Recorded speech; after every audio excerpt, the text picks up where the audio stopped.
والآن تكريم خاص من أسرة المهرجان آخر موضة، الإعلامي كريم المصري مدير قناة هي الفضائية، ومعاه فريق العمل.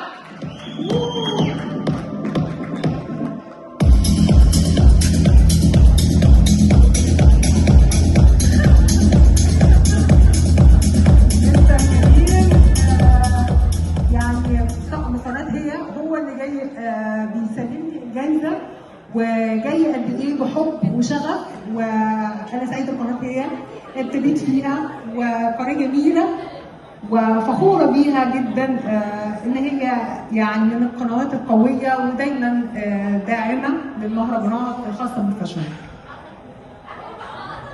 احنا السعداء ان احنا معاك النهارده طبعا، وانا بسمع دايما عن المهرجان من زمان، لكن اول مره اشوفه على الطبيعه، وده كان شيء جميل جدا. ويعني احنا طبعا برضو سعداء بيكي في حاجه تانية نعلنها هنا ولا لا؟ طبعا احنا سعداء بانك البرنامج بتاعك هيكون عندنا. دي حاجة جميلة جدا إن شاء الله بإذن الله، وبالتوفيق ليكي. وحابين بالظبط إحنا مبسوطين جدا، وأنا مبسوط طبعا بالتكريم الجميل ده، وحابب أشكرك وأشكر كل فريق العمل وأشكر نفسي طبعا على تعليمه.